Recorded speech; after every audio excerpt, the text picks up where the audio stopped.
नमस्कार, मौलिक शक्ति न्यूज देख रहे हैं आप और मैं हूं आपके साथ सायमा।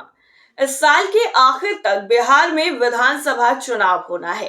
बिहार की राजनीति सीधे केंद्र की राजनीति पर असर डालती है, इसलिए केंद्र का किसी भी सरकार के लिए बिहार का समीकरण काफी ज्यादा अहम होता है।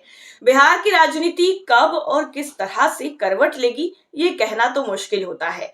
और इस बार बिहार का चुनाव फिर से नीतीश कुमार के इर्द गिर्द बुना जा रहा है। बीजेपी ने फिलहाल राज्य में नीतीश की जनता दल यूनाइटेड के नेतृत्व में चुनाव लड़ना स्वीकार कर लिया है। वहीं तेजस्वी यादव इनके विरोधी दल के नेता के रूप में मुखर रहेंगे। उनकी पार्टी राष्ट्रीय जनता दल यानी आरजेडी के सामने एनडीए को टक्कर देने की चुनौती है।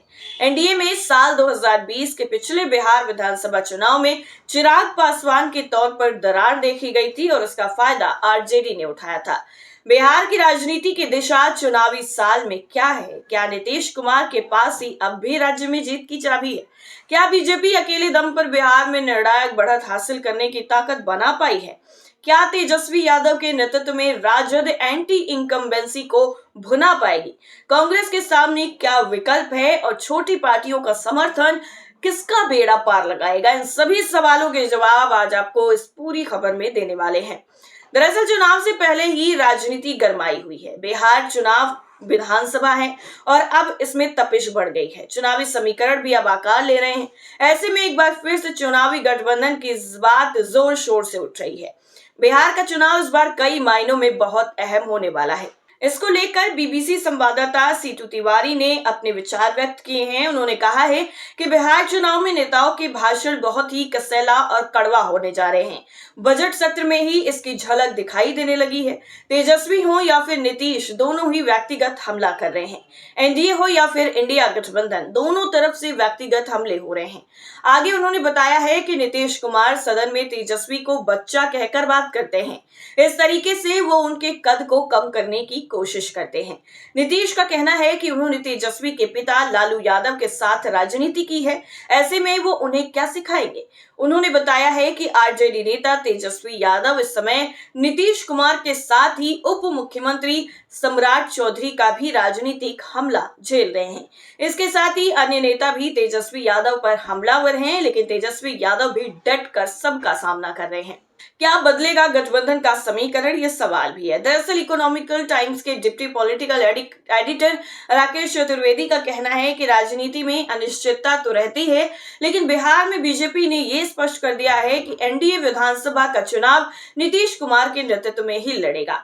बिहार के पिछले विधानसभा चुनाव में 243 सीटों की विधानसभा में बीजेपी 110 सीटों पर और जेडीयू 115 सीटों पर चुनाव लड़ी थी। इस बार सीटों के बंटवारे को लेकर रस्साकशी और सौदेबाजी देखने को मिल सकती है, क्योंकि पिछली बार जेडीयू मात्र 43 सीटें ही जीत पाई थी। उन्होंने बताया है कि उसके आगे क्या होगा, चुनाव के बाद क्या परिणाम आते हैं, कैसी परिस्थितियां होंगी, आरजेडी का प्रदर्शन कैसा होगा। अगर आरजेडी के पास सीटें अच्छी आती हैं तो नीतीश कुमार के पास आरजेडी के साथ जाने का विकल्प बनता है। ऐसे में इस पर कुछ नहीं कहा जा सकता है। इसके साथ ही आगे वो कहते हैं कि पिछली बार जेडीयू का प्रदर्शन बेहद ही कमजोर रहा था। इसके बावजूद नीतीश कुमार को मुख्यमंत्री इसलिए बनाया गया क्योंकि उनके पास दूसरा विकल्प ही मौजूद नहीं है। इस समय जेडीयू और आरजेडी के रिश्ते खराब हैं। ऐसे में बीजेपी और जेडीयू चुनाव में साथ लड़ने की संभावना भी जताई जा रही है। अब नीतीश कुमार कितने असरदार हैं, चलिए इस चीज पर भी बात करते हैं।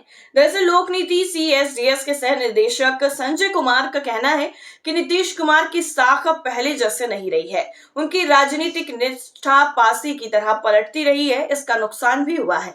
वहीं उनके खराब स्वास्थ्य और सरकार की कार्यशैली के कारण ही उनके प्रति विश्वास में कमी आई है, लेकिन ये भी स्थिति नहीं आई है कि बीजेपी उनसे पल्ला झाड़कर अकेले चुनाव लड़ ले।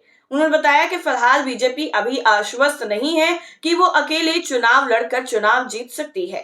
ऐसे में नीतीश कुमार को चुनाव तक साथ रखना लाजमी है। आगे वो कहते हैं कि नीतीश कुमार को लेकर बीजेपी नेताओं में बेचैनी बहुत है। चुनाव के बाद ये बेचैनी और भी दिखाई देगी। चुनाव में सीट जीतने का अनुपात अगर पिछली बार की तरह ही रहा तो इस बार बिहार में महाराष्ट्र जैसी राजनीति भी देखने को मिल सकती है। अब चलिए बात करते हैं नीतीश के स्वास्थ्य का बिहार की राजनीति पर क्या कुछ असर है। दरअसल नीतीश कुमार अब 74 साल के हो गए हैं। उम्र के साथ उनके स्वास्थ्य को लेकर दिक्कतें सामने आई हैं। ऐसे में उनके नेतृत्व को लेकर भी सवाल उठ रहे हैं। सीतू तिवारी कहती हैं कि नीतीश कुमार के स्वास्थ्य को लेकर पूरी की पूरी राजनीति तैयार की जा रही है।